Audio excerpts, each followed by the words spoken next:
Hello students, आज अपन फॉर्मूले बनाने सीखेंगे। जैसे अपने को किसी का आईपीसी नेम दे रखा हो किसी भी कंपाउंड का, और उससे जो आईपीसी नेम दे रखा हो उससे अपने को फॉर्मूला बनाना हो। पहले अपन ने क्या सीखा था, फॉर्मूले का आईपीसी नेम लिखना अपन सीख चुके थे।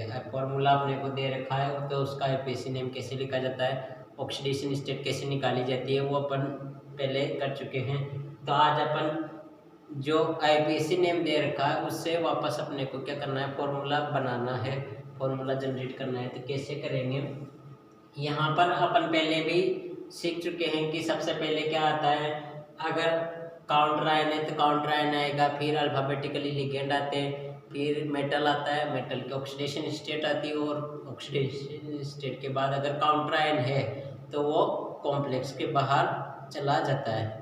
तो इस टाइप से अब यहाँ पर अपने को यहाँ टेट्राएमीन दे रखा है, एक्वा टेट्राएमीन अपन जानते अमोनिया लिगेंड है, एक्वा अलग लिगेंड है। यहाँ पर एक साथ वो देता है क्योंकि आईपीसी का रूल है कि बिना स्पेस छोड़े पूरा एक साथ आईपीसी लिखा जाता है, सारे लिगेंड्स को अपन एक साथ लिखते हैं। तो एक लिगेंड यहाँ पर ये है एक्वा, दूसरा लिगेंड यहाँ पर ये है, और क्लोरिडो तीसरा लिगेंड अपने पास यहाँ पर ये है। तो 3 लिगेंड अपने को यहाँ पर दे चुके हैं। और ये कोबाल्ट ऑक्सीडेशन स्टेट के जस्ट पहले वाली जो चीज़ रहेगी, ऑक्सीडेशन स्टेट के जस्ट पहले जो रहेगा वो हमेशा मेटल रहेगा, ये याद रखना आप। और मेटल पहचानने में कैसे पहचानोगे, कैसे कि ऑक्सीडेशन स्टेट के जस्ट पहले जो भी लिखा होगा वो मेटल रहेगा। तो यहाँ पर ऑक्सीडेशन स्टेट है ये, तो ऑक्सीडेशन स्टेट से पहले क्या है ये जो भी लिखा है ये क्या है, मेटल है। कोबाल्ट क्या है, मेटल है। अपन जानते भी 3D में आता है कोबाल्ट मेटल है, तो इस ऑक्सीडेशन स्टेट से पहले वाला मेटल होता है, और उसके पहले लिगेंड्स होते हैं, और ऑक्सीडेशन स्टेट के बाद जो भी चीज़ होती है वो कॉम्प्लेक्स के बाहर जाती है क्योंकि वो काउंटर आयन होती है। ऑक्सीडेशन स्टेट के बाद हमेशा काउंटर आयन आएंगे। ऑक्सीडेशन स्टेट के बाद हमेशा क्या आता है, काउंटर आयन आता है। तो यहाँ पर टेट्राएमीन है तो अमोनिया के लिगेंड कितने ले रखे अपने पास, 4 है। टेट्रा लगा रखा है एमीन, एक्वा है वाटर, ये एक्वा को अपन बोलते हैं, H2O को एक्वा बोलते हैं। क्लोरिडो है, क्लोरिडो मतलब सिंपल क्लोरीन है, और कोबाल्ट है, और ऑक्सीडेशन स्टेट 3rd में है। अब कोबाल्ट की ऑक्सीडेशन स्टेट 3rd कब आती है, ये अपन कॉम्प्लेक्स बनाने के बाद देख सकते हैं। तो यहाँ पर मैं कॉम्प्लेक्स में कोबाल्ट रख लूँगा, फिर अल्फ़ाबेटिकली इनको अरेंज करते हैं अपन। अल्फ़ाबेटिकली टेट्राएमीन, एमीन में ए अल्फ़ाबेटिकली ए पहले आता है, एक्वा में भी ए पहले आता है, पर इसके बाद एम आता है, क्यू नहीं आता है, क्यू लास्ट में आता है। तो एमीन को पहले लिखेंगे अपन। तो यहाँ पर NH3 होल 4 कर लिया, फिर H2O लिख लिया मैंने, और क्लोरीन एक के बाद क्या आता है, C आता है, तो Ca लिख लिया, और इसके बाहर अपन ने क्लोराइड लिख लिया। अब क्लोराइड काउंटर आयन कितने हैं, यहाँ पर अपने को नंबर नहीं दे रखा है, पर अपने को क्या है, ऑक्सीडेशन स्टेट को बैलेंस करना पड़ेगा। ऑक्सीडेशन स्टेट बैलेंस कब होगी वो अपन देखते हैं। तो ये कोबाल्ट को X मान लिया, इसकी ऑक्सीडेशन स्टेट, और इस पे न्यूट्रल चार्ज होता है तो इसको 0 मान लिया, इस पे भी न्यूट्रल चार्ज, इसको भी 0, यहाँ -1 होता है, और इस प्लस, और ये इसका भी -1 अपन लेते हैं। तो ये -1 -2 बराबर यहाँ 0 मान लेंगे। अब इससे उधर जाएगा तो प्लस का 2 हो जाएगा, पर यहाँ पर अपने को क्या दे देगी, कोबाल्ट 3rd में। तो यहाँ पर क्या होगा, काउंटर आयन ये जो रहेगा वो 2 काउंटर आयन हो सकते हैं। 2 काउंटर आयन रहेंगे, मतलब एक ही काउंटर आयन रहेगा पर संख्या उसकी 2 रहेगी। तो -2 चार्ज यहाँ पर आ जाएगा, -1 × 2, तो -2 हो जाएगा, तो उधर जाएगा +2। तो यहाँ पर अपन लिख सकते हैं +1 और +2, तो +3। तो कोबाल्ट 3rd में चला जाएगा। यहाँ अंदर अपन क्लोरीन को यहाँ नहीं बढ़ा सकते क्योंकि यहाँ सिर्फ क्लोरिडो लिख रखा है, डाई क्लोरिडो नहीं लिख रखा है, डाई नहीं लगा रखा है तो क्लोरीन को सिर्फ एक ही लिखेंगे। ऐसा नहीं कि यहाँ क्लोरीन बढ़ा दो, यहाँ क्लोरीन नहीं बढ़ेगा कॉम्प्लेक्स के अंदर कभी भी।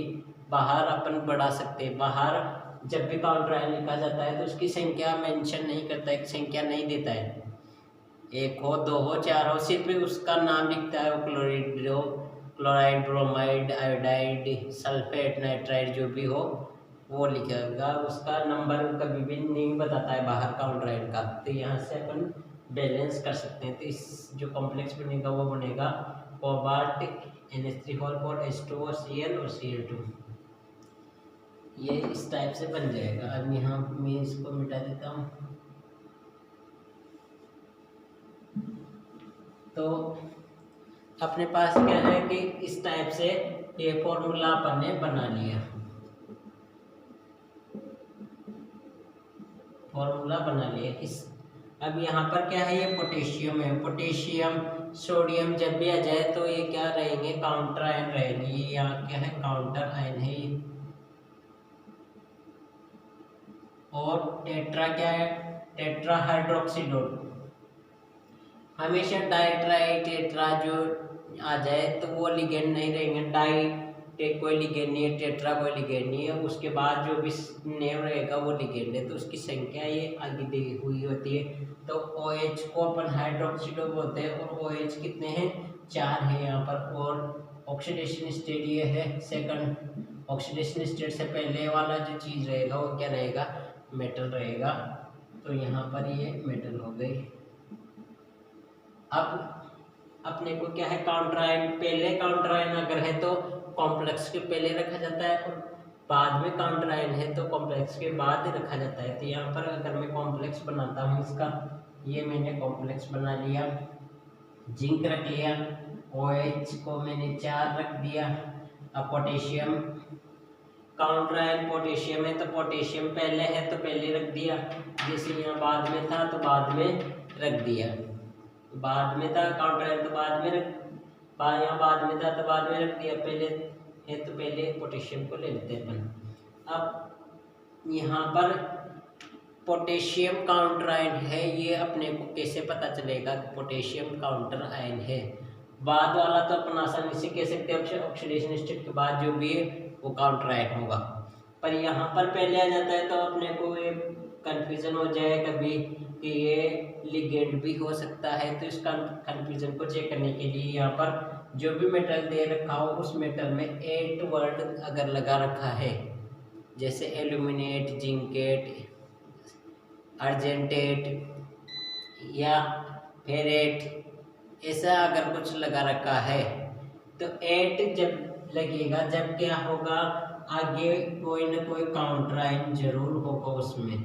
वो जो सबसे पहला नाम रहेगा वही काउंटर आयन रहेगा। जब 8 वर्ड अगर लग रहा है मेटल में तो निश्चित रूप से फर्स्ट जो भी है वो क्या रहेगा, काउंटर आयन होगा। तो यहाँ पर 8 लगा हुआ है मेटल में तो यहाँ पर काउंटर आयन है जरूर में। और काउंटर आयन कहाँ है, पीछे अपने को कुछ दिख ही नहीं रहा तो पीछे तो है ही नहीं, तो आगे आगे का जो वर्ड रहेगा, आगे जो भी दिखा रखा है वो काउंटर आयन रहेगा। तो यहाँ पर पोटेशियम काउंटर आयन रहेगा। और काउंटर आयन को हमेशा कॉम्प्लेक्स के बाहर रखा जाता है, तो कॉम्प्लेक्स के बाहर रख दिया। अब सेकंड में है जिंक। तो यहाँ पर जिंक को अपन X मान लेंगे, ये OH -1 इस पे चार्ज होता है और ये 4 है बराबर 0, और पोटेशियम पे +1 चार्ज देता है। अब यहाँ पर ये -4 हो जाएगा तो उधर जाएगा प्लस का 4 हो जाएगा, और ये +1 है तो जब -1 हो जाएगा तो भी +3 में ऑक्सीडेशन स्टेट आएगी। तो यहाँ पर अपने को सेकंड में लानी है तो पोटेशियम के नंबर बढ़ाने पड़ेंगे। पोटेशियम 2 रहेंगे यहाँ पर, +1 इस पे चार्ज है, 2 संख्या में ये है। काउंटर आयन की कभी भी संख्या नहीं देता है, कभी भी संख्या नहीं लिखी जाती है काउंटर आयन की, ये आप ध्यान रखना। तो इसकी संख्या नहीं लिखी, ऐसे ही यहाँ पर क्लोराइड लिख दिया था सिंपल, उसकी संख्या मेंशन नहीं की थी। अपन संख्या कैसे निकालते हैं, उसके ऑक्सीडेशन स्टेट को बैलेंस करने के लिए। तो ऑक्सीडेशन स्टेट बैलेंस कब होगी, यहाँ पर 2 होगा जब बैलेंस हो सकती है। तो +1 इस पे चार्ज होता है, 2 कर दिया, प्लस x इसका है, -1 OH नेगेटिव है, OH नेगेटिव आता है क्योंकि वाटर से बना हुआ है, वाटर H2O होता है, इस ऐसे बना लो रे, ये वाटर हो गया, वाटर की वी शेप होती है, वैसे तो वी शेप होता है वाटर, ये वाटर है। अब वाटर में से क्या है, एक H+ के रूप में बाहर निकल गया, ये H+ के रूप में बाहर चला गया, तो ये इस बॉन्ड के दोनों जो इलेक्ट्रॉन थे वो दोनों के दोनों इलेक्ट्रॉन तो ऑक्सीजन के पास रह गए, तो ऑक्सीजन पे नेगेटिव चार्ज आ जाएगा। तो यहाँ पर OH नेगेटिव, OH जब भी बनता है तो नेगेटिव लेता है और उस पर -1 चार्ज रहता है, तो -1 और 4 ऑक्सीजन, 4 है, 4 और 0, तो ये हो गया। अब यहाँ पर क्या होगा, ये +2 + x और -4 बराबर 0, तो x इधर रह गया, -4 उधर जाएगा, +4 और ये +2 तो -2 हो जाएगा, तो s बराबर x बराबर +2, तो जिंक सेकंड में आ गया। तो ये फॉर्मूला बनेगा इसका K2ZnOH4, ये इसका फॉर्मूला बन जाएगा। इस प्रकार टेट्रा कार्बोनिल निकल 0। अब यहाँ पर सिर्फ ये ऑक्सीडेशन स्टेट दे रखी है, तो इससे पहले वाली जो चीज़ क्या है, मेटल है, पीछे कुछ भी नहीं दे रखा, काउंटर आयन एब्सेंट है। अब यहाँ पर 8 भी नहीं लगा हुआ है, इसके साथ 8 नहीं लगा हुआ है, तो आगे कोई काउंटर आयन नहीं होगा।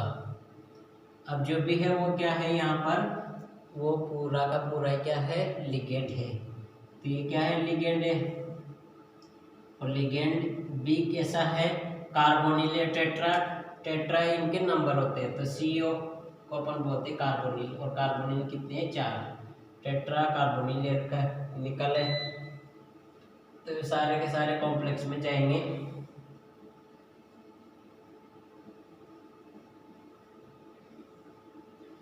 और इसकी ऑक्सीडेशन स्टेट अगर x मान लें, यहाँ पर इसको ये चार्ज 0 होगा, तो x निकल के ऑक्सीडेशन स्टेट क्या जाएगी, 0। तो हमेशा कार्बोनिल जैसे जुड़ा हुआ है और कोई लिगेंड नहीं है, सिर्फ कार्बोनिल है, तो उस मेटल की ऑक्सीडेशन स्टेट 0 आती है।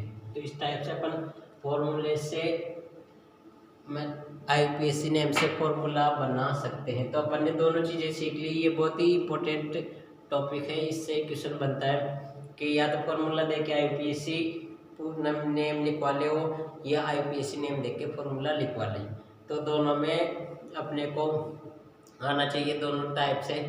अब अपने आपकी ये भी प्रैक्टिस हो गई कि जैसे ये फॉर्मूला दे रखा है तो इसकी IUPAC होगी, और ये IUPAC दे रखी तो इसका फॉर्मूला ये होगा, ये फॉर्मूला ये IUPAC दे रखा है तो इसका फॉर्मूला ये होगा, और ये फॉर्मूला दे रखा है तो इसका IUPAC नेम ये हो जाएगा। तो 4 चीज, ये 2 चीज़ें अपने कंप्लीट हो चुकी है, दोनों इम्पोर्टेंट है। IUPAC लिखना सीखो या फॉर्मूला लिखना सीखो, दोनों में से किसी एक का क्वेश्चन आता है हर बार 12th में, तो इसको अच्छे से आप कर लेना। बुक में बहुत सारे एग्जाम्पल दे रखे, तो उनको कर करके देखना, कुछ नहीं आए तो पूछ लेना आप। अब नेक्स्ट टॉपिक इसमें आइसोमेरिज्म है वो पढ़ेंगे, उसके बाद अपन वैलेंस VBT पढ़ेंगे, VBT के बाद CFT पढ़ेंगे और अपना चैप्टर कंप्लीट हो जाएगा। तो इसमें 2-3 टॉपिक और है, तो अपन कर लेंगे 1-2 दिन में। Thank you.